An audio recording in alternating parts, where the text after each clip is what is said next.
Paz do Senhor, minhas irmãs e meus irmãos.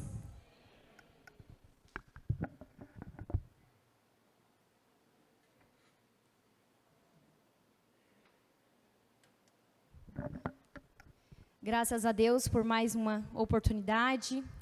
Estamos na nossa aula de número 8.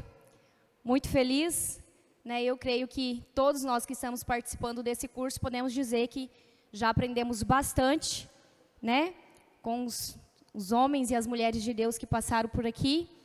E podemos ser gratos ao Senhor e dizer que até aqui Ele tem nos ajudado e nos sustentado. Amém? Eu agradeço a Deus pela vida do pastor dessa igreja, agradeço a Deus pela vida do presbítero, né? Irmão Fábio, da irmã Taline. Louvado seja Deus pela vida deles. Deus abençoe. Que Deus continue usando na obra do Senhor, né? Para proclamar o Evangelho. E que Deus continue abençoando também este curso, em nome de Jesus. Amém? Nossa aula hoje, aula de número 8. Tema que nos foi proposto nessa oportunidade é a Igreja, Corpo de Cristo. Amém? Nós podemos dizer de uma forma geral que a igreja é o quê? A comunidade, né, dos crentes salvos, né, regenerados através do sangue de Jesus. Né, então é a comunidade daqueles que creem em Cristo como seu Salvador. Então o Senhor, Ele certamente nos ama como indivíduos. Não temos dúvida disso, que o Senhor, Ele certamente nos ama enquanto indivíduos únicos. Né? No entanto, a visão de Deus para nós é que nós sejamos o quê? Um corpo. É que nós sejamos, né, união, somente um corpo. E enraizados numa comunidade de fé, e nós fomos chamados para sermos um povo e não apenas pessoas. Então, de forma geral, a igreja, nós podemos classificar dessa forma, de uma maneira muito geral. Mais à frente nós vamos ver detalhadamente a respeito da igreja enquanto corpo de Cristo. A origem da igreja. Os irmãos podem abrir a lição, né, a revistinha de vocês, lá na página 33. Página 33 da revista.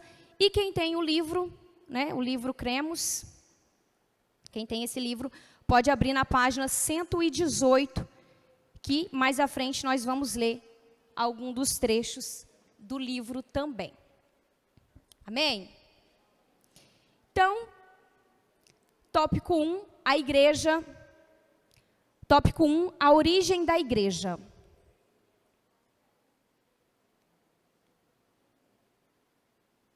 A origem da igreja. O que é a igreja? O apóstolo Paulo, ele denominou a igreja como sendo a coluna, a firmeza. Em outra tradução está escrito fundamento da verdade. Então, a coluna, a firmeza, fundamento da verdade. 1 Timóteo, capítulo 3, versículo 15. E o apóstolo Pedro, ele chamou a igreja como geração eleita. 1 Pedro, capítulo 2, versículo 9. Mas, e a origem da igreja? Qual que é a origem da igreja? A igreja, ela surgiu como um ideal de Deus, né? Na eternidade.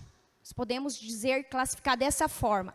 E ela se tornou uma realidade concreta em Pentecostes. Nós vamos mais à frente esmiuçar essa informação. Então, nós podemos dizer em primeira mão que a igreja, ela é algo desde a eternidade. Né? Surgiu como o ideal de Deus na eternidade. Muito embora na era pré-cristã, lá na época dos nossos pais na fé, nós vemos que existia ali uma comunidade pactual de fiéis, existia ali sim pessoas que guardavam os mandamentos do Senhor, né? Podemos classificar aqui como uma comunidade pactual de fiéis, ou seja, um ajuntamento de um povo. Então, nós vemos lá no Antigo Testamento que existia esse ajuntamento desse povo que se refere a quem? Ao Israel enquanto nação, ao Israel étnico. Então nós vemos que existia sim esse povo, essa nação que se juntava, que se reunia, tantos para fins culticos ou não. Nós vemos dessa forma lá no Antigo Testamento. Então, apesar da gente ver que existia essa comunidade pactual de fiéis que se reuniam tanto para fins culticos ou não, nós não vemos a menção propriamente dito, né? A evidência da igreja, a menção da igreja no Antigo Testamento. Então, fica claro que o conceito de igreja, ele não existia nesse período do Antigo Testamento de uma forma física, vamos dizer assim, porque na eternidade sempre existiu, é dessa forma que nós cremos, tá bom? Então, fisicamente, né, a gente não vê ali a igreja dessa forma e também nem a menção desse termo igreja no Antigo Testamento.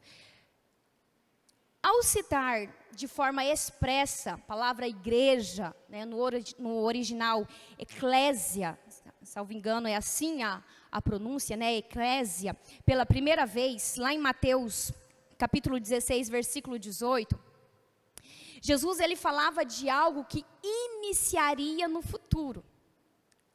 Se puder para mim, por gentileza, transmitir esse versículo para a gente esmiuçar bem, Mateus capítulo 16, versículo 18. Nós vamos ver nesse versículo, irmãos, que Jesus ele falava de algo que iniciaria no futuro. Ou seja, a palavra usada é edificarei. Então não era algo que estava ali acontecendo naquele momento. No futuro é assim que ele se expressa. Então aqui nós temos duas informações. Já já a gente vai para o versículo. Aqui nós encontramos duas informações.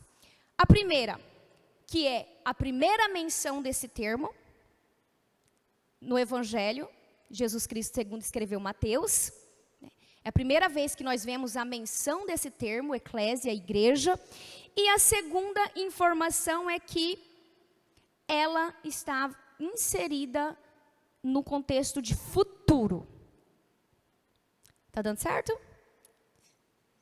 Então vamos lembrar o quê? Que nessa ocasião ainda não havia acontecido Pentecostes. Nessa ocasião ainda não havia acontecido Pentecostes aqui, foi transmitido. Pois também eu te digo que tu és Pedro, e sobre esta pedra edificarei a minha igreja, e as portas do inferno não prevalecerão contra ela. Então nós vemos aqui, que nem eu disse, só repetindo duas informações. A primeira vez que aparece o termo, e está no Novo Testamento, no Evangelho de Jesus, segundo escreveu Mateus, e também está no futuro, edificarei. E mais uma vez repetindo que nessa ocasião ainda não havia acontecido Pentecostes. Por quê? Obrigada, tá? Pode voltar para o slide. Porque na condição de corpo de Cristo, né, nós enquanto igreja, na condição de corpo de Cristo, é natural que a igreja, ela dependa integralmente da obra concluída de Cristo. A saber, a sua morte, a ressurreição, a ascensão e a vinda do Espírito Santo. A descida do Espírito Santo. Então, nós vemos aqui que a igreja estava inserida num contexto de futuro até porque na condição de corpo de Cristo, nós precisaríamos, era natural que a igreja dependeria dessa obra concluída de Cristo. A morte, ressurreição e a ascensão. Então, de forma resumida, a igreja ela é o quê? É a reunião dos regenerados pelo sangue de Jesus Cristo. Amém?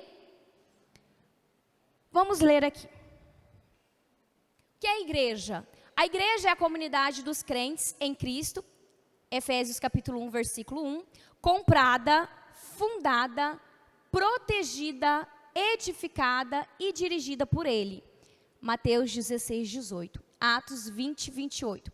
Que se reúne para cultuar o Deus Trino, sustentar com firmeza a verdade revelada, 1 Timóteo 3,15, observar as ordenanças do Senhor, batismo e ceia, nutrir uma amorosa, edificante e pura comunhão entre os irmãos, Atos, capítulo 2, versículo 42 ao 47, e proclamar a salvação ao mundo, 1 Pedro, capítulo 2, versículo 9, tudo com o propósito final de promover o quê?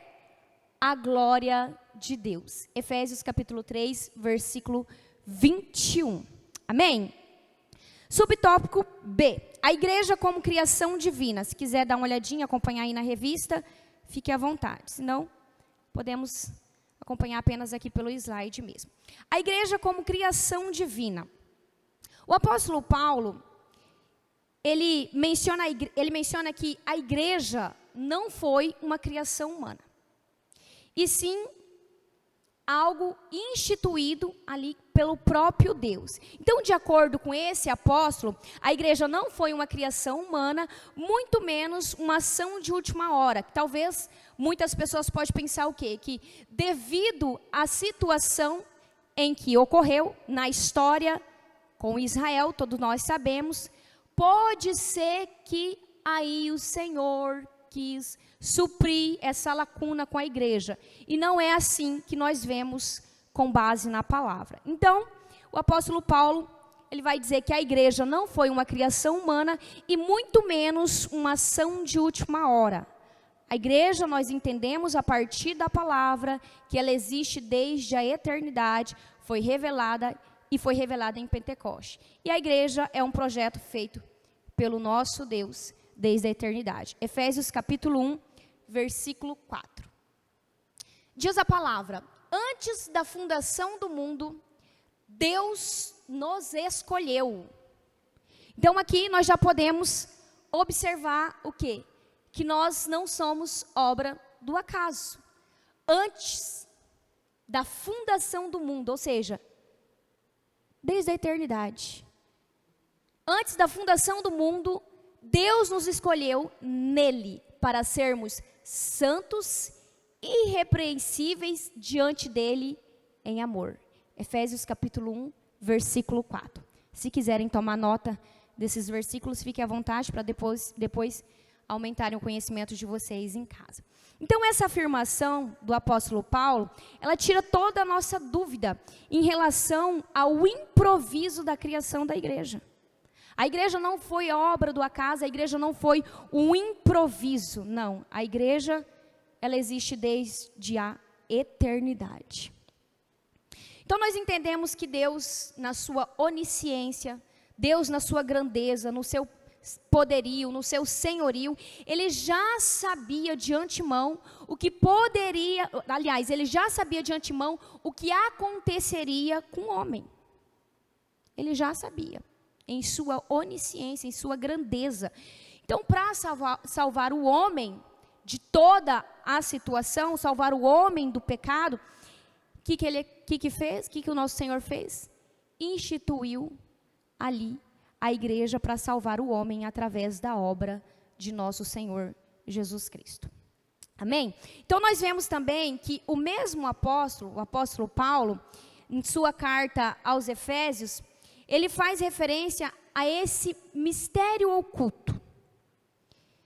E diz a palavra em Efésios capítulo 3, do versículo 3 ao 6, que, pois, segundo uma revelação, me foi dado a conhecer o mistério, conforme escrevi há pouco.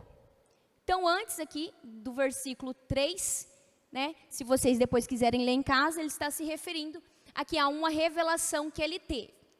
Então, antes, pois, segundo a revelação, me foi dado a conhecer o mistério, conforme escrevi há pouco. Resumidamente, ao lerem o que escrevi, poderão entender a minha compreensão do mistério de Cristo, o qual em outras gerações não foi dado a conhecer aos filhos dos homens, como agora foi revelado aos seus santos apóstolos e profetas pelo Espírito. O mistério é que os gentios são cordeiros, membros do mesmo corpo e coparticipantes da promessa em Cristo Jesus por meio do Evangelho. Então, aqui fica evidente, né, que foi revelado na plenitude dos tempos, nessa ocasião, que esse mistério oculto foi revelado ali ao apóstolo Paulo, e em outras gerações isso estava de forma oculta. Então, nós podemos aqui, até aqui, firmar a certeza de que a igreja, mais uma vez repito, existe desde a eternidade, só que foi revelada nessa ocasião. Então vemos que esse mistério, ele estava oculto, mas que foi revelado para o apóstolo Paulo. Portanto, a partir dessa palavra que nós acabamos de ler, nós podemos compreender o quê? Que a igreja, ela já existia no coração de Deus, sendo ela um mistério que estava oculto, que somente se revelou na plenitude dos tempos. O que fica, mais uma vez, bastante evidente que a igreja não existia, ou podemos dizer que ela não havia sido revelada no Antigo Testamento. Talvez o mais correto seria, né, dizer que ela ainda não havia sido revelada, porque existir, ela já existia, só não havia sido revelada conforme nós acabamos de ler. Então Deus tinha um povo debaixo do antigo pacto, certo? Que é Israel. Só que esse povo, embora fazendo parte do seu reino, que não é a igreja faz parte desse reino de Deus. Então Israel, fazendo parte desse reino, embora ele fazia parte desse reino, ele não era a igreja. Amém? O pastor e escritor e comentarista de lições bíblicas da classe adultos da Escola Bíblica Dominical, José Gonçalves, em seu livro O Corpo de Cristo, ele escreve o seguinte, que a igreja tem a sua origem na nova aliança e nasce em Pentecostes. Assim como a maioria dos estudiosos, a maioria dos teólogos, eles chegam a essa, vamos dizer, não conclusão, porque a palavra ela nunca pode ser concluída, mas vamos dizer, eles chegam a essa harmonia de pensamento. Que a igreja, ela tem a sua origem na nova aliança e nasce em Pentecostes.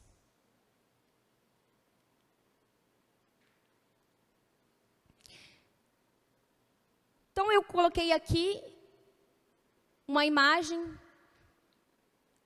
da igreja enquanto organismo vivo. Deixa eu só ver aqui se vai se encaixar aqui mesmo. Só um minutinho, por gentileza. Certo.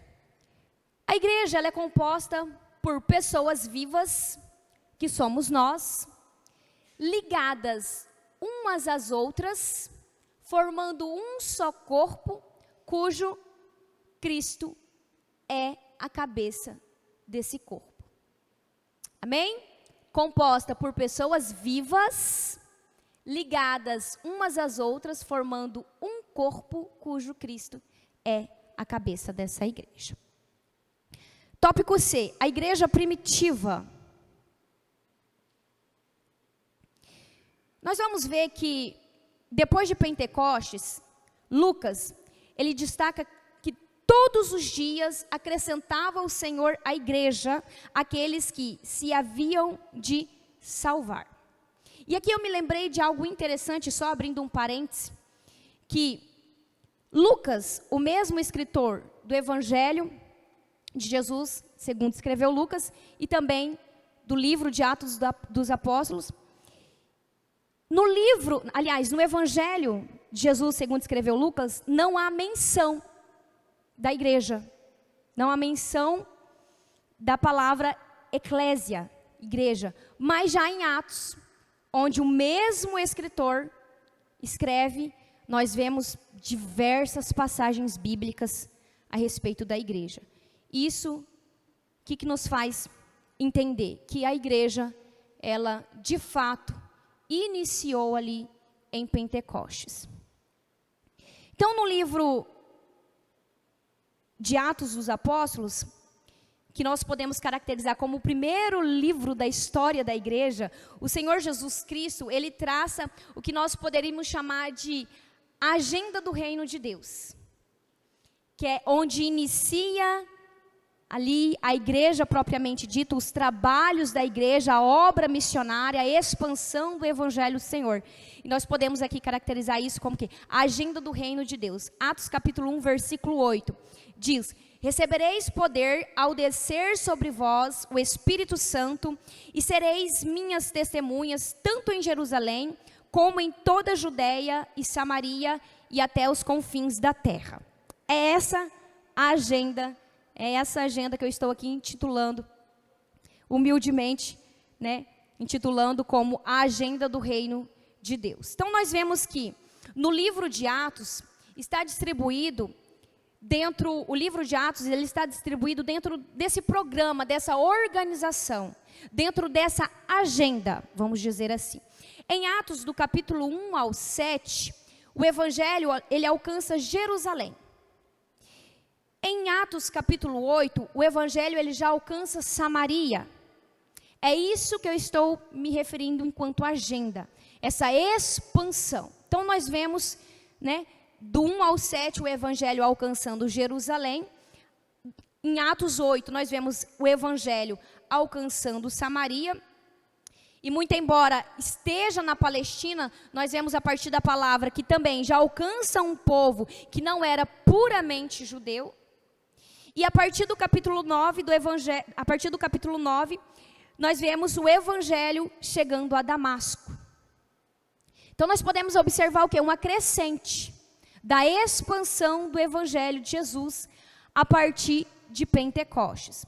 Então, o evangelho chega em Damasco, que é a capital de Assíria, e a partir do capítulo 13 do livro de Atos, nós vamos observar a iniciativa da igreja em cumprir a última parte desse calendário de Jesus, que é chegar até os confins da terra. Então, repetindo o versículo para a gente frisar bem: recebereis poder ao descer sobre vós o Espírito Santo, e sereis minhas testemunhas, tanto em Jerusalém.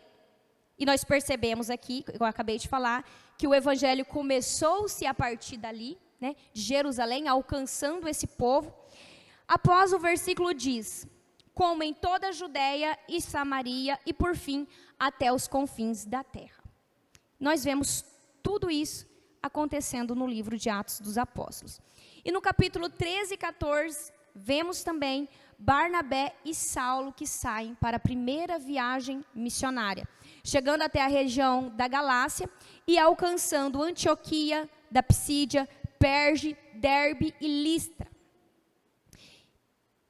E por onde a igreja passava, eles estabeleciam diáconos, eles ordenavam presbíteros, para que pudesse estar ali coordenando, para que pudesse estar ali cuidando dos novos crentes. E assim nós vemos, né, a igreja do Senhor se expandindo, a igreja do Senhor crescendo.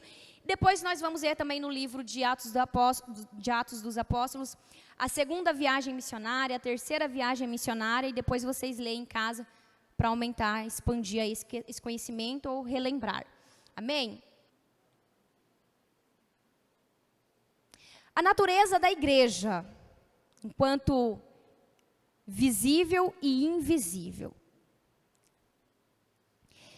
Nós sabemos que a igreja, ela possui várias características, como qualquer organismo vivo. A igreja, ela possui diversas características. Aqui nós vamos nos atentar a essa característica específica, que é a igreja enquanto visível e invisível. A igreja, enquanto organismo vivo, cujo cabeça é o Cristo, ela possui fundamentos. Toda organização, precisa possuir fundamentos, e não é diferente com a igreja do Senhor. Então, nesse sentido, nós podemos dizer o quê? Que a igreja, ela possui crenças. A igreja, ela possui também práticas que são particulares. Além disso, a igreja também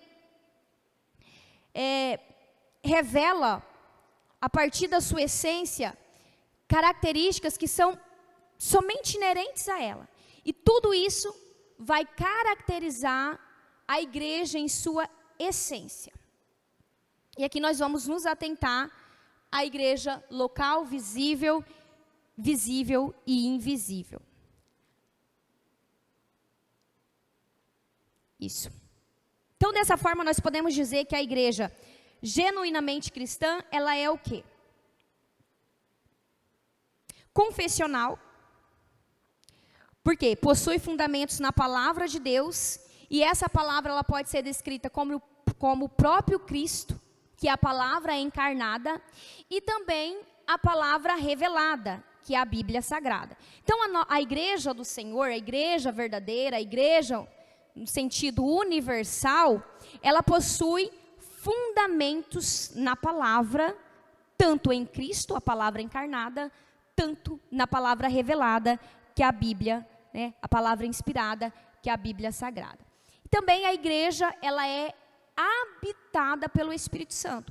A igreja verdadeira, a igreja genuinamente cristã, ela é habitada pelo Espírito Santo. E por consequência, né, a igreja habitada pelo Espírito Santo, nós vemos o quê? O mover do Espírito Santo nessa igreja, com sinais e maravilhas, a manifestação dos dons espirituais.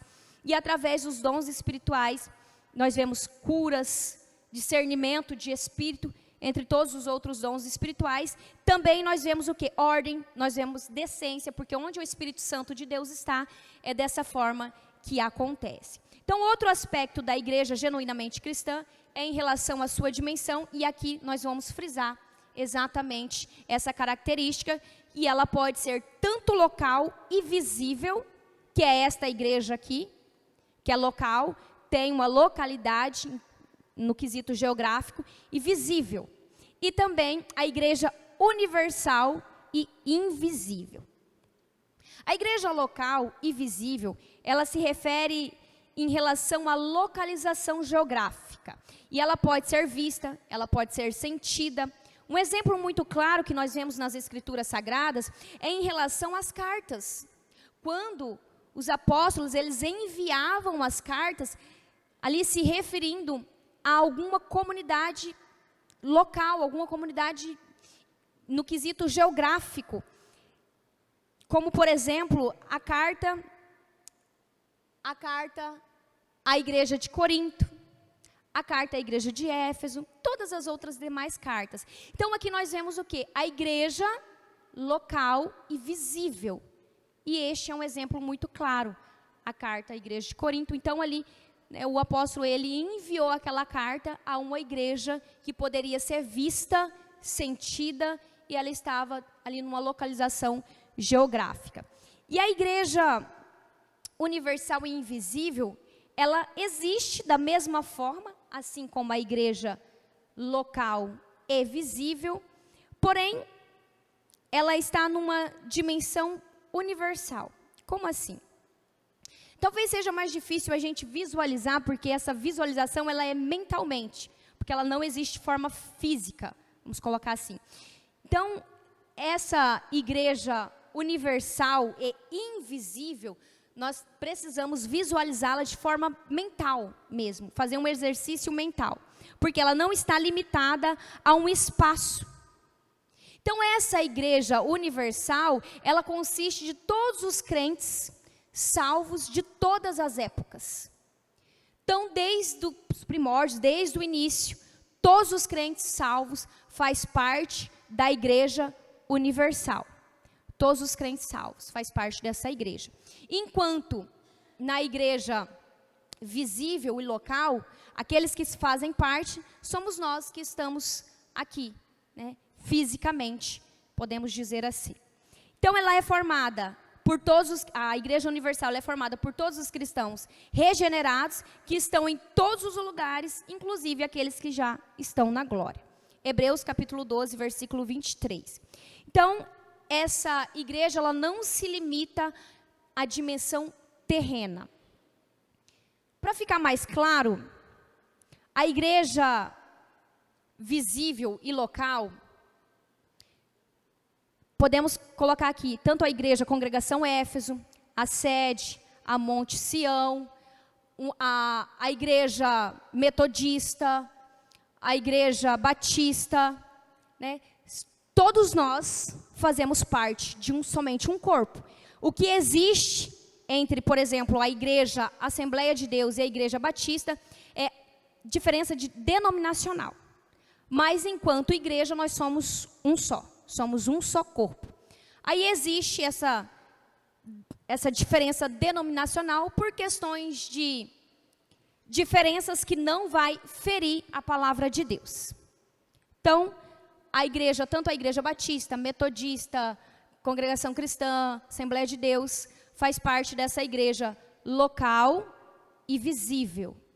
A igreja Monte Sião, a Éfeso, e todas as outras demais igrejas da Assembleia de Deus também. Todos nós fazemos parte dessa igreja.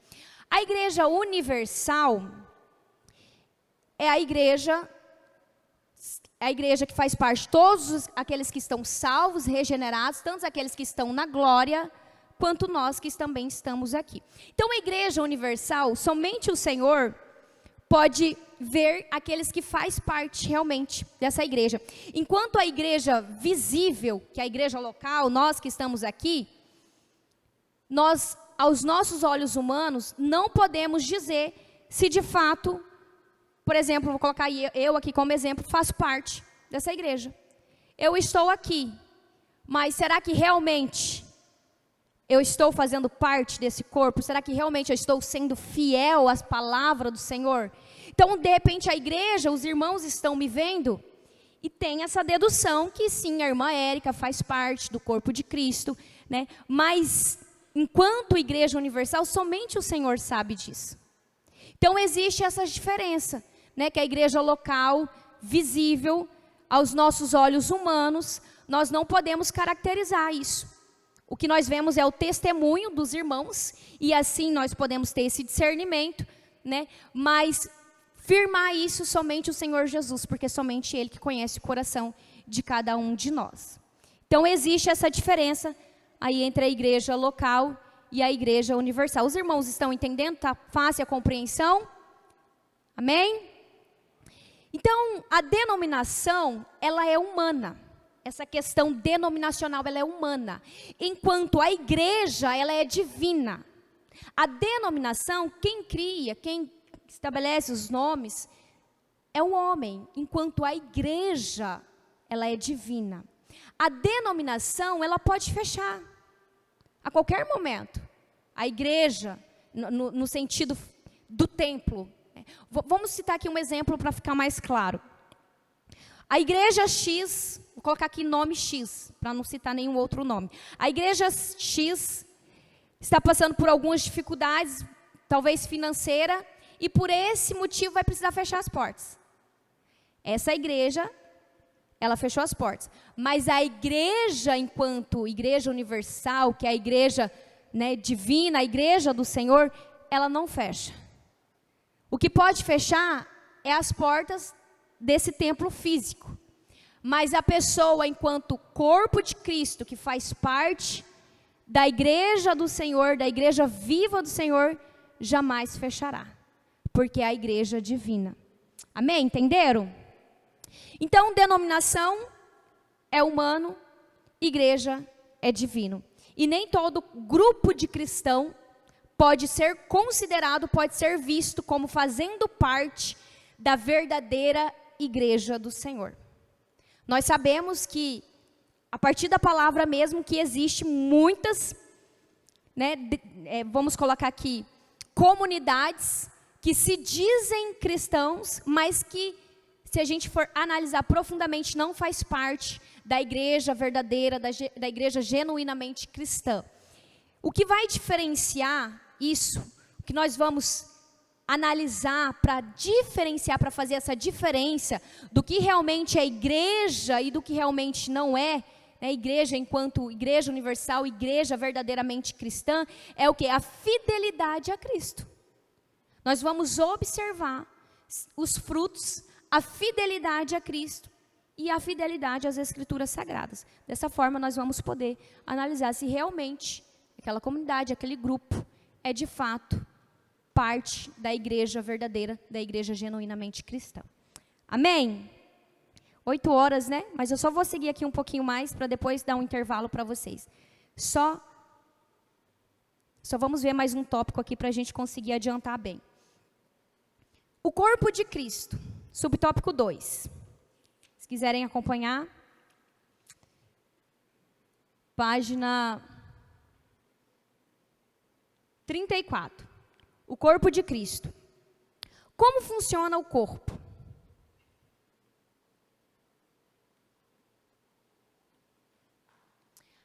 Só voltando um pouquinho aqui, que eu esqueci desse slide, ele é bastante interessante. Aqui em relação à natureza da igreja nas suas dimensões local e universal. Aqui vai ficar mais claro ainda. Igreja universal, ela é invisível. Lembra que eu expliquei que ela é invisível porque quem faz parte dessa igreja é todos os crentes salvos e regenerados de todas as épocas, inclusive aqueles que estão na glória. Então, ela é invisível. Igreja universal, igreja local, ela é visível. Enquanto nós estamos aqui, nós podemos ver, sentir uns aos outros. A igreja universal, ela é somente uma igreja, né, que é a igreja genuinamente cristã, a igreja de Cristo, todos aqueles que fazem parte do corpo de Cristo, independente de denominação. Igreja local são muitas igrejas. Tem aqui, né, Éfeso, Templo Sede e as outras igrejas denominacionais. Igreja universal, membros salvos. Então faz parte dessa igreja somente os membros salvos. E isso, somente o Senhor Jesus sabe e nós através da testificação do Espírito Santo. Igreja local, membros salvos e perdidos, né, porque nós podemos ver dentro ali da igreja do Senhor, enquanto igreja local, tanto pessoas que vão aos templos, pessoas que são salvas e pessoas que ainda não estão inseridas aqui. Igreja universal, todo o corpo de Cristo. Igreja local, parte do corpo de Cristo. Por quê? Porque aqui não está inserido aqueles que já estão na glória.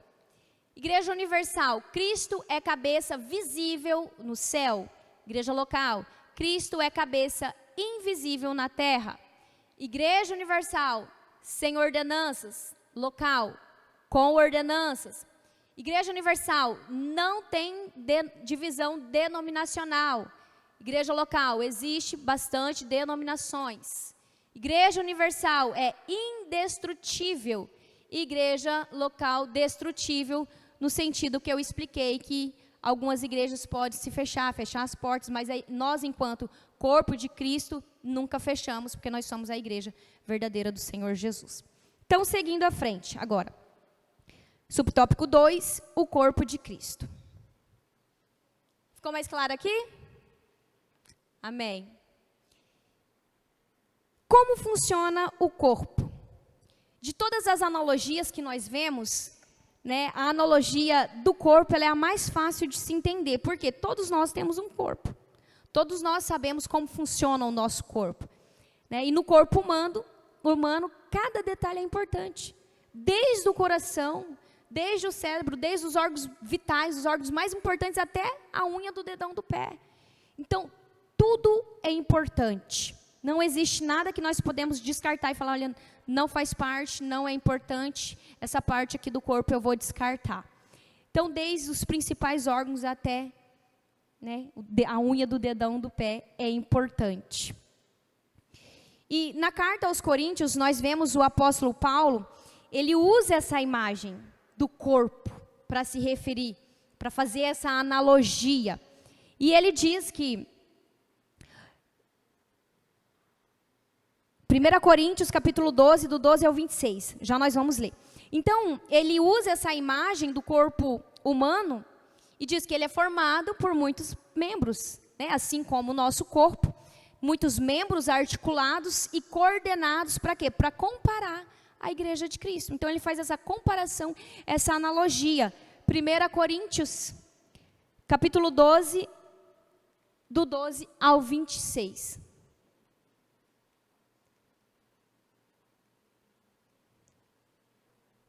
Pode transmitir para mim? Eu achei que eu tinha colocado esse versículo, mas não coloquei. Foi outro que eu coloquei. Enquanto a irmã, ela transmite aqui, nós vamos ver o quê? Que uma vez que alguém ela se torna membro desse corpo, ela tem uma contribuição a se fazer. Cada membro do nosso corpo tem uma função, contribui para alguma coisa, para a correta funcionalidade do nosso corpo. Então, aquele que vem, que é salvo, que é regenerado, que vem ali, passa, né, pela cruz do Calvário, que tem seus pecados perdoados, que é salvo, que agora ele vem, se insere ao corpo de Cristo, ele não vem para ficar à toa, ele não vem para ficar apenas sentado no banco. Cada um de nós temos uma função no corpo de Cristo. Transmitiu. 1 Coríntios, capítulo 12, do 12 ao 26. A palavra do Senhor diz: e o que reputamos serem menos... 1 Coríntios 12, 26. Do 12 ao 26. Isso? 1 Coríntios, capítulo 12, do versículo 12 ao 26. Isso? Porque assim como o corpo é um e tem muitos membros, veja, e todos os membros, sendo muitos, são um só corpo, assim é Cristo também. Pois todos nós fomos batizados em um Espírito, formando um corpo, quer judeus, quer gregos, quer servos, quer livres, e todos temos bebido de um Espírito. Porque também o corpo não é um só membro, mas muitos. Se o pé disser, por que não sou mão? Não sou do corpo? Não será por isso do corpo? E se a orelha disser, por que não sou olho? Não sou do corpo? Não será por isso do corpo? E se todo o corpo fosse olho, onde estaria o ouvido? E se todo fosse ouvido, onde estaria o olfato? Mas agora Deus colocou os membros no corpo, cada um deles como quis. E se todos fossem um só membro, onde estaria o corpo? Agora, pois, há muitos membros, mas um corpo. E o olho não pode dizer da mão, não tenho necessidade de ti, nem ainda a cabeça aos pés, não tenho necessidade de vós. Antes, os membros do corpo, que parecem ser os mais fracos, são necessários. E os que reputamos serem menos honrosos no corpo, a esses honramos muito mais. E aos que em nós são menos decorosos, damos muito mais honra. Porque os que em nós são mais honestos não têm necessidade disso, mas Deus assim formou o corpo, dando muito mais honra ao que tinha falta dela. Para que não haja divisão no corpo, mas antes tenham os membros igual cuidado um dos outros. De maneira que, se um membro padece, todos os membros padecem com ele. E, se um membro é honrado, todos os membros se regozijam com ele. Amém? Então, nós vemos aqui que cada parte desse corpo é importante. Cada um de nós temos a nossa função a exercer. Nem por isso, talvez aquele que tem uma função, vamos dizer, de mais evidência, seja mais importante que aquele que tem uma função também, mas que não está em evidência. Todos nós temos a nossa importância.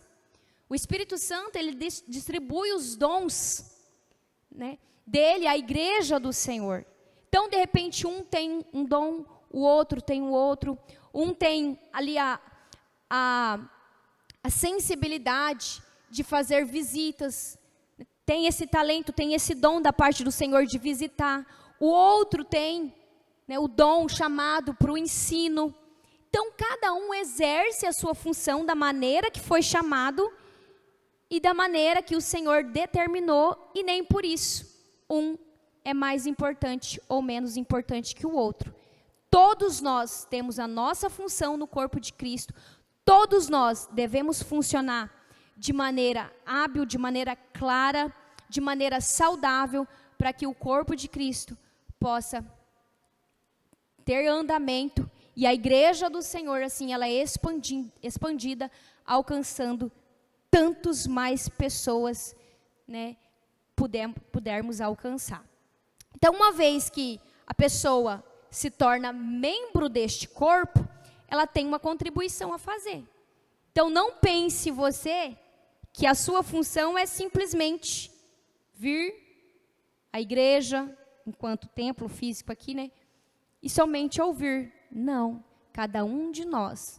Agora você vai orar ao Espírito Santo para que ele te traga entendimento de qual que é a tua função. Talvez seja intercessor, visitas, não sei. O Espírito Santo vai te revelar, você vai ter o discernimento aí. Então, cada um tem a sua função, não é para ficar parado, né? E assim o corpo funciona da maneira que foi planejado. Efésios capítulo 4, versículo 16.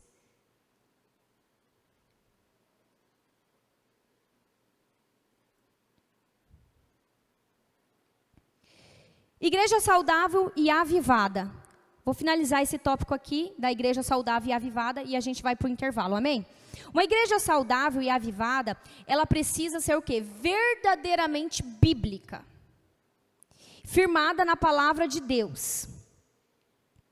Jesus Cristo, ele é a palavra que encarnou. Já disse isso aqui anteriormente. E a igreja bíblica, ela possui Cristo no centro.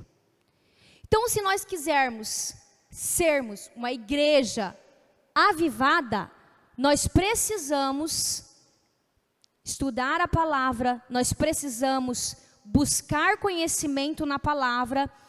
Tanto Cristo, que é a palavra encarnada, ele tem que estar no centro da igreja, ele é o centro da igreja, e também a palavra revelada, a palavra inspirada, que é a Bíblia Sagrada. E em segundo lugar, né, Cristo em primeiro lugar, como a palavra encarnada, e em segundo lugar, a palavra revelada, que é as Escrituras Sagradas. Melhor dizendo, a palavra inspirada. Então, se não existe igreja verdadeira sem Jesus, da mesma forma, não existe igreja avivada sem a palavra. A palavra é aquilo que vai trazer essa saúde, esse vigor. Olha o que diz o apóstolo Pedro. Arrependam-se e cada um de vocês sejam batizados em nome de Jesus Cristo para a remissão dos seus pecados e vocês receberão o dom do Espírito Santo. Então aqui nós vemos o quê? Que o arrependimento, ele faz parte de uma igreja genuinamente saudável e avivada. Primeiro lugar, o que nós precisamos, se nós quisermos viver uma vida avivada em Cristo? Arrependimento. Arrependam-se para a remissão dos seus pecados. E após, o que acontecerá? Receberão o dom do Espírito Santo. E quem recebe o dom do Espírito Santo certamente é uma pessoa avivada. E aqui eu quero frisar o quê? Que de repente nós ficamos esperando por um grande movimento. Um movimento que, de repente, a gente fica esperando por aquele movimento, aquele mover, um avivamento geral. E não é assim que funciona. O avivamento, para ele acontecer de forma geral, primeiro ele precisa acontecer de forma individual. Se a irmã for avivada, a outra irmã também, o outro irmão também, e assim a igreja toda se tornará avivada. Então, o avivamento, ele precisa primeiro partir de forma individual. A partir do quê? Do arrependimento. Do arrependimento. E assim receberão o dom do Espírito Santo. as heresias e as heterodoxia, que é o mesmo significado de heresia, e os desvios doutrinários, né, as apostasias, tudo isso envolvido nesse contexto aí, que traz distanciamento. Traz distanciamento e abandono da palavra. Então, nós vemos que a partir das heresias, a partir do desvio doutrinário, isso pode trazer ao corpo de Cristo, né, doenças, inflamações, pode trazer até mesmo a morte no sentido espiritual a pessoas que faz parte desse corpo de Cristo. Então nós precisamos o quê? Nos atentar à palavra. Por isso que uma das principais características da igreja saudável, da igreja avivada, é a preocupação com a palavra de Deus. Porque uma igreja onde não há a preocupação com a verdadeira palavra, a igreja onde não há exposição da palavra, ensino da palavra, é uma igreja que está vulnerável a essas heresias, que está vulnerável a esse desvio doutrinário que pode trazer aqui inflamações ao corpo, doenças ao corpo, que pode trazer até mesmo a morte, aqui no sentido espiritual, aos membros do corpo de Cristo. Então, a palavra de Deus, ela é o instrumento que produz fé.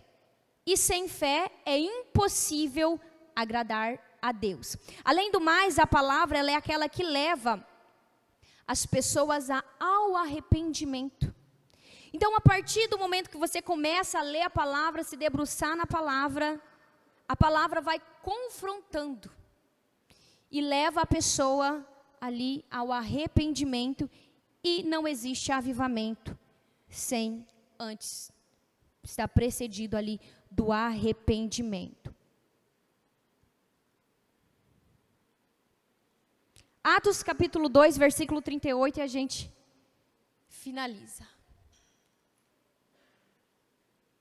Atos, pode transmitir para mim, por favor? Atos capítulo 2, versículo 38.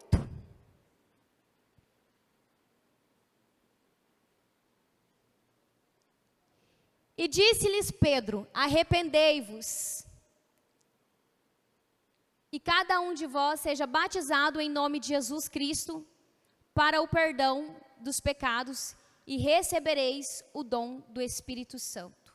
Aqui está na outra tradução, a tradução que eu trouxe é a Nova Almeida atualizada, que só está em outra, né? Então, a partir do arrependimento, nós vemos também o recebimento do dom do Espírito Santo. Amém? Vamos para o nosso intervalo.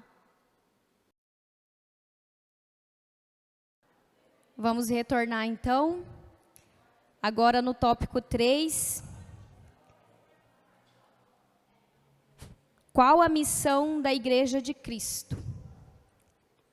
Qual que é a nossa missão enquanto igreja? Nós vamos ver aqui alguns tópicos de qual é a nossa missão enquanto igreja. Nós vamos aprender a respeito de que a nossa missão é missões, evangelização, instrução, a edificação discipular aos novos convertidos, também a comunhão. Nós vamos ver também a respeito do movimento dos desigrejados. Vamos ver a respeito de uma igreja acolhedora no sentido de cuidado social e também que somos uma grande família, uma comunidade que cura. Então, se você tem o livro Declaração de Fé das Assembleias de Deus, página 122. Vou ler um trecho aqui do nosso livro, da nossa Declaração de Fé. Página 122, no tópico 6 da página 122, que vai falar a respeito da missão da igreja. Diz: entendemos que a função primordial da igreja é glorificar a Deus. Então aqui a gente já tem basicamente resumido qual que é a missão da igreja, que é glorificar a Deus. A nossa missão enquanto membros desse corpo, enquanto igreja do Senhor, é glorificar a Deus. E a palavra do Senhor em 1 Coríntios, capítulo 10, versículo 31, diz: quer comais, quer bebais, ou façais qualquer coisa, fazei tudo para a glória de Deus. Então isso é feito por meio da adoração, por meio da evangelização, por meio da edificação dos seus membros, por meio do trabalho social. Então nós, enquanto igreja, quando desenvolvemos um trabalho de missão, quando desenvolvemos um trabalho de evangelização, né, seja local ou transcultural, quando desenvolvemos um trabalho de instrução, de edificação, discipulando novos convertidos, nós estamos o quê? Glorificando a Deus através desse trabalho, através dessa missão. Então a grande missão da igreja é ser testemunha do Senhor Jesus Cristo, proclamando o seu evangelho a todas as pessoas e tornando o reino de Deus conhecido. E dessa forma nós estaremos glorificando o Senhor, que é a nossa função primordial, glorificá-lo. Então, em outras palavras, no centro da missão da igreja está o evangelho, a expansão do evangelho, a proclamação do evangelho. E isso é tão interessante que o último assunto que Jesus tratou com seus discípulos antes de subir aos céus foi justamente em relação à missão da igreja. Mateus, no Evangelho de Mateus, aliás, no Evangelho de Jesus, segundo escreveu Mateus, capítulo 28, versículo 19, nós vemos essa passagem. E ele disse: ide, portanto, fazei discípulos de todas as nações, batizando-os em nome do Pai, do Filho e do Espírito Santo. Mateus capítulo 28, versículo 19. Então nós vemos a importância disso, que inclusive o último, assunto ali que o Senhor tratou com seus discípulos antes de subir ao céu, foi justamente em relação à missão da igreja. Ide. Então nós podemos entender que o evangelho, a proclamação do evangelho, ele está no cerne. E dessa forma estaremos adorando, glorificando ao Senhor. Então essa é uma declaração de Jesus muito importante, é uma ordenança muito clara que traz esse compromisso da igreja em relação à proclamação do evangelho. Então nós, enquanto igreja, que fazemos parte desse corpo, cujo Cristo é o cabeça, devemos proclamar esse evangelho a todo tempo, Claro que existe aqueles que são enviados, que faz missão transcultural, aquele missionário que sai ali do teu lugar de origem e vai para outro lugar, onde tem outra cultura, onde tem outra língua, e essa é a missão transcultural. Mas existe aqueles também que têm a função de evangelização local, que é muito importante também. A missão, não é somente quando alguém é enviado a outro lugar, enviado a outra cidade, seja aqui no contexto do nosso país mesmo ou para outro país. De repente tem alguém do nosso lado, nosso vizinho, precisando ser evangelizado, precisando receber esse evangelho regenerador, restaurador, que transforma, que cura, que liberta e que salva. E nós, enquanto igreja do Senhor, temos essa missão de ir e proclamar o evangelho. Comunhão, unidade fraternal. Nossa missão também, enquanto igreja, aí o versículo, a nossa missão também enquanto igreja, corpo de Cristo, é o quê? Mantermos comunhão entre os membros do corpo. Imagina quando há algo que não está em harmonia, não está no seu devido lugar, fica desordenado, né? Então nós, enquanto membros desse corpo, temos a missão de exercer essa comunhão. A palavra do Senhor em 1 João capítulo 1, versículo 7 diz: se andarmos na luz, como Ele está na luz, mantemos comunhão um com os outros, e o sangue de Jesus, seu Filho, nos purifica de todo pecado. Então nós, enquanto membros desse corpo, enquanto igreja do Senhor, andamos na luz. Esse é o correto. Andamos na luz. E se nós andamos na luz, nós manteremos comunhão com os nossos irmãos, né?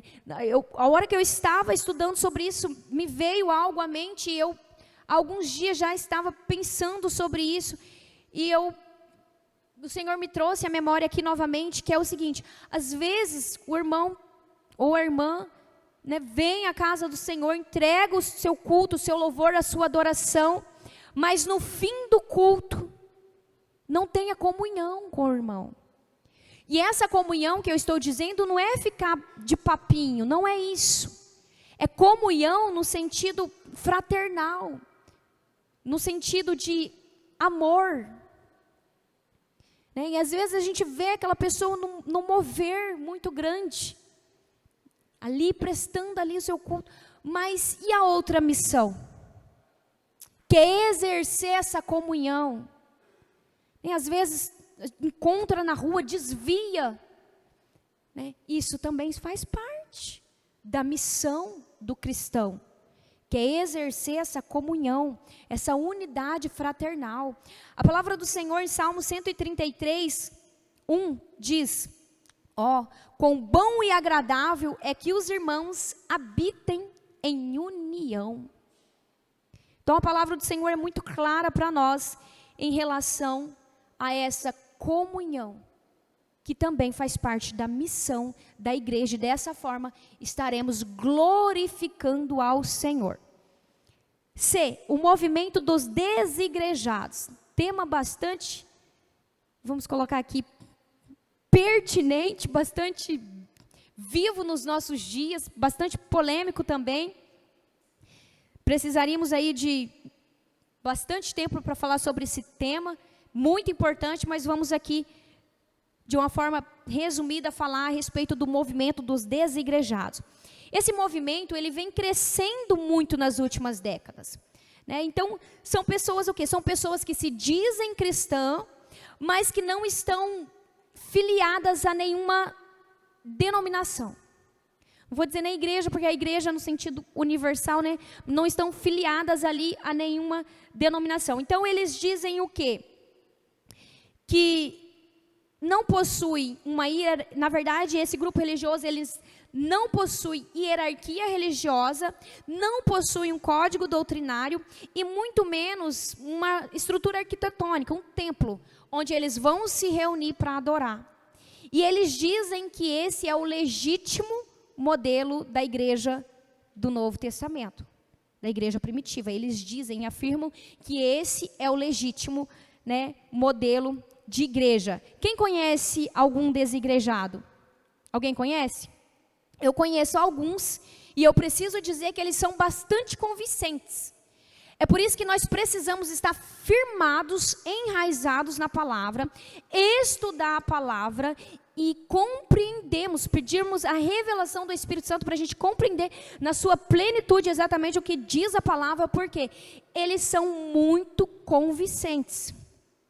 Mas a palavra do Senhor diz exatamente o contrário, né? Exatamente o contrário do que eles pregam.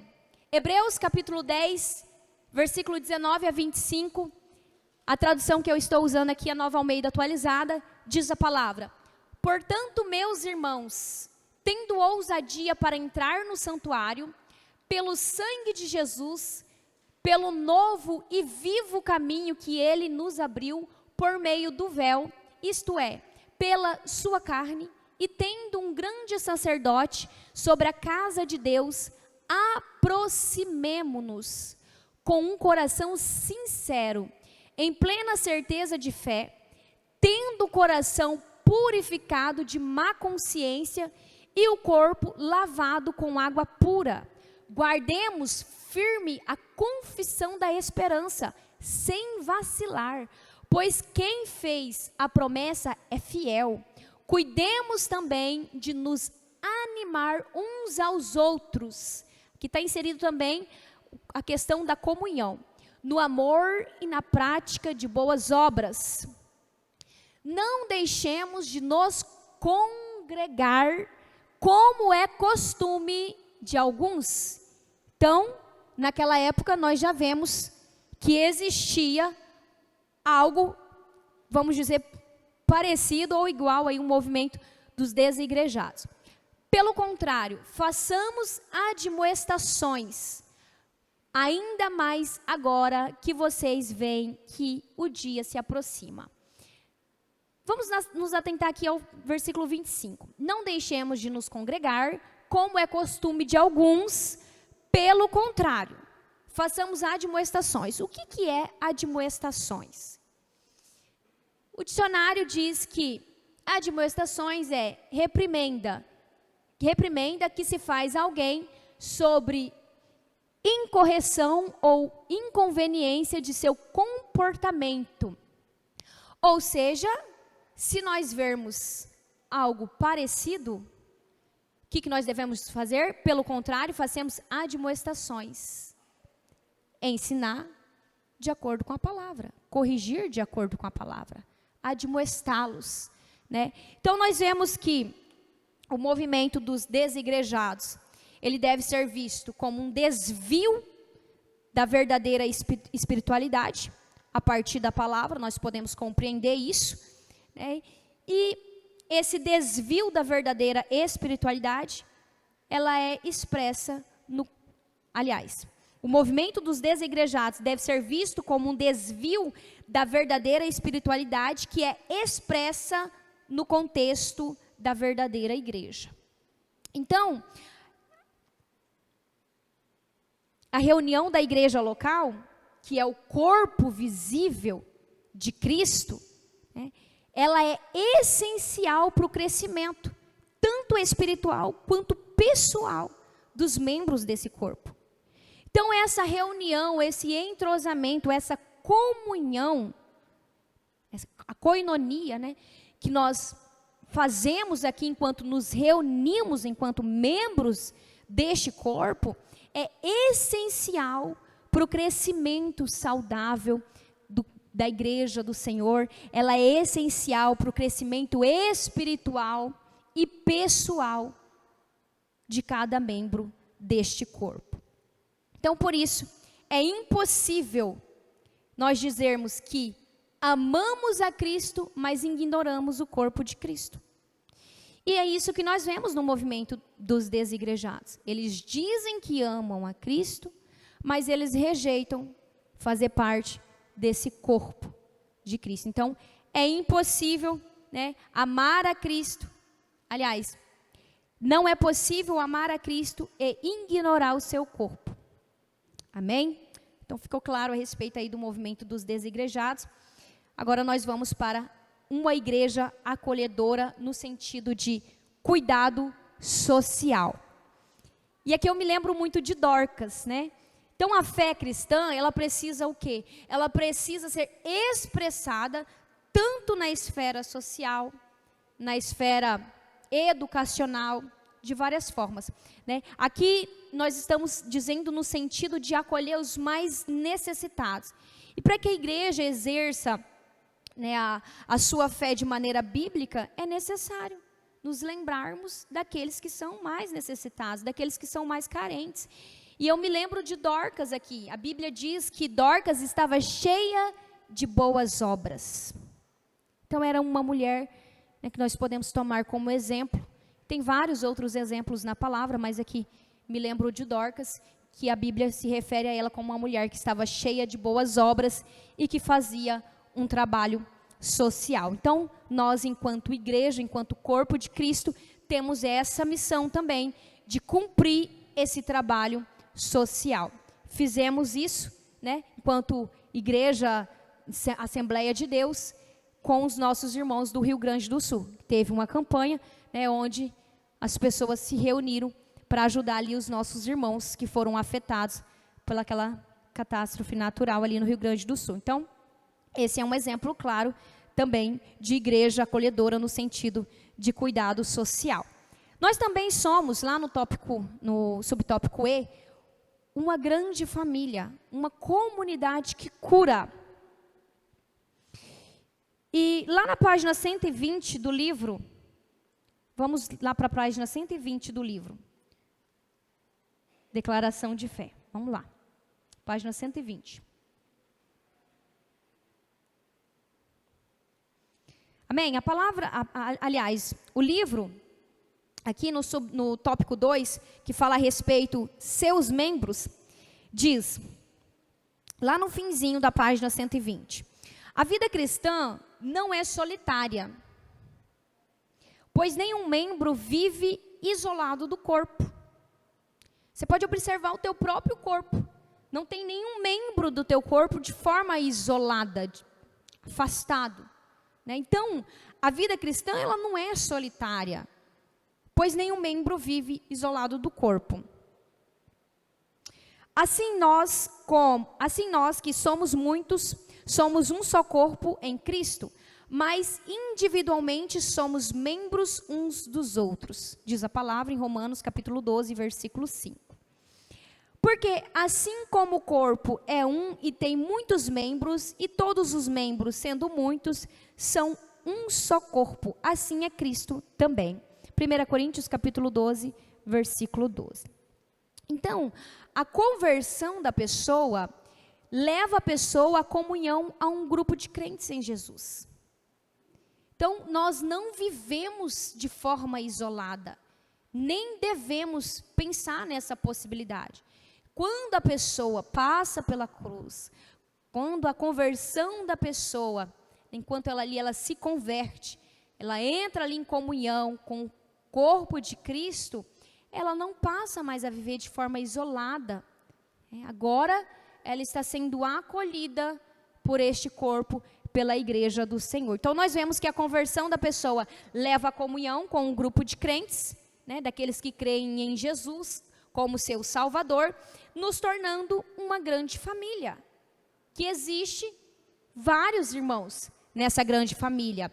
E, embora todos nós estejamos debaixo do senhorio de Cristo, embora todos nós somos habitados pelo mesmo Espírito, nós não somos iguais uns aos outros. Cada um de nós temos as nossas particularidades. Cada um de nós temos um tipo de temperamento, né? O sanguíneo, fleumático, qual mais? Sanguíneo, fleumático, colérico e melancólico, né? Então, cada um de nós temos um tipo de temperamento. E não somos iguais. Apesar de sermos habitados pelo mesmo Espírito, apesar de ter, né, o mesmo Senhor, cada um de nós temos as nossas particularidades. Somos diferentes, uma grande família, vários irmãos diferentes. Não é assim na nossa família mesmo, na nossa família, né, lá na nossa casa? Cada filho é diferente um do outro. Eu tenho 2 filhos, um é diferente do outro. Eu sou completamente diferente do meu esposo. O meu esposo é fleumático, ele é mais tranquilo, mais calmo, mais na dele. Eu sou sanguínea, eu sou mais faladeira. Então, nós somos diferentes, mas somos habitados pelo mesmo Espírito, temos o mesmo Senhor como nosso Salvador. Né? E devemos respeitar a particularidade de cada um. Não é por isso que um é diferente do outro que nós devemos afastá-lo do grupo. Não, nós somos uma família, enquanto corpo de Cristo, enquanto igreja do Senhor, devemos acolher, principalmente os novos convertidos, aqueles que vão chegando, né? Nós precisamos acolhê-los com amor, né? Ensinando-os ali, os mais velhos, ensinando os mais novos na fé, né? Então, independente da diferença, nós devemos amar os nossos irmãos e sermos uma família acolhedora. Essa é a missão da verdadeira igreja, da igreja do Senhor. Então, acolhendo, amando os mais experientes, tem até uma passagem, agora não me lembro o endereço correto da passagem, mas tem até uma passagem que fala das irmãs mais senhoras, né, ensinarem as mais novas. Então, aqueles que são mais experientes, têm essa missão aí de estar ensinando os mais novos na fé, ou os mais novos na idade também. Essa é a missão do Senhor, e assim, o corpo, né, a igreja, o evangelho do Senhor vai expandindo de forma saudável, de forma pacífica, alcançando mais pessoas, chorando com os que choram e se alegrando com os que se alegram. Amém? A igreja e o reino de Deus. 4. O último tópico desta aula, a igreja e o reino de Deus. Nós partimos do princípio de quê? De que a igreja, ela não é o reino de Deus em toda a sua extensão. Vou repetir. A igreja, nós partimos do princípio de que a igreja, ela não é o reino de Deus em toda a sua extensão, mas ela é uma expressão dele. Então, o reino de Deus, ele é mais amplo. O reino de Deus, ele é mais amplo, ele envolve todo o povo de Deus de todas as épocas. Então, o reino de Deus envolve todos esses. A igreja, porém, ela está inserida no reino de Deus. Ela não é o reino de Deus, ela está inserida no reino de Deus. E é por meio da igreja que o reino de Deus é conhecido na terra. Então, de forma resumida, a igreja expressa o reino de Deus. Eu, você, nós expressamos o reino de Deus aqui na terra. Nós levamos, proclamamos este evangelho do reino, né, àqueles que ainda não conhecem, a todo aquele que tem fome, que tem sede da palavra do Senhor, a todos aqueles que precisam de cura, de libertação, de salvação. Então, nós levamos, nós expressamos o reino de Deus através da proclamação do evangelho. Considerações finais, para finalizarmos. Sobre a igreja, nossas considerações finais é exatamente o nosso cremos aqui, para nós concluirmos. Então, sobre a igreja, nós cremos, professamos e ensinamos que a igreja é o corpo de Cristo, coluna e firmeza da verdade, una, santa, universal assembleia dos fiéis remidos de todas as eras e de todos os lugares. É aquilo que eu disse em relação que inclusive aqueles que estão na glória faz parte dessa igreja universal, que é a igreja invisível. Então, ela é una, santa e universal assembleia dos fiéis remidos de todas as eras e todos os lugares, chamados do mundo pelo Espírito Santo para seguir a Cristo e adorar a Deus. O que me lembra daquele versículo que diz: fomos transportados do império das trevas para o reino da maravilhosa luz do Filho de Deus. Então nós, né, enquanto igreja, crentes, salvos, regenerados, nós fomos transportados do império das trevas para o reino da maravilhosa luz do Filho de Deus. Muito obrigada pela atenção de todos, espero ter contribuído aqui de uma forma saudável também com esta igreja que faz parte do corpo de Cristo. Muito obrigada, Deus abençoe a todos.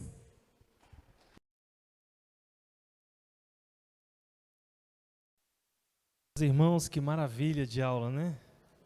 Graças a Deus, conhecendo um pouco mais sobre nós, igreja. Só nos resta finalizar. Natanael Machado, está por aí? Pastor também não está, né?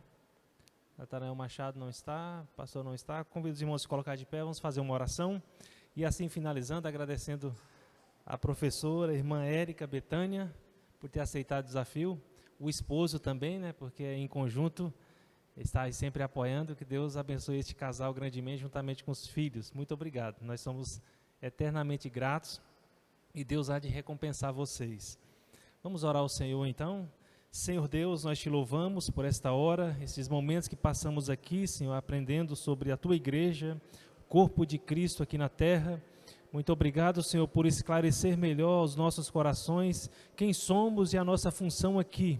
Espírito Santo, nos ajuda em tudo, nos ajuda, Senhor, a praticar o que aprendemos nesta noite, nos edifica mais em Ti, mais em Tua palavra, porque somos desejosos, Senhor, de fazer a Tua vontade conforme lhe convém, conforme o Senhor traçou para a vida de cada um de nós.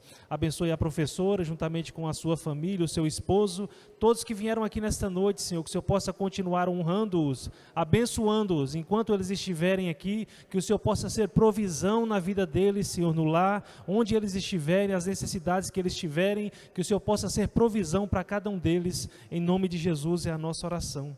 Amém.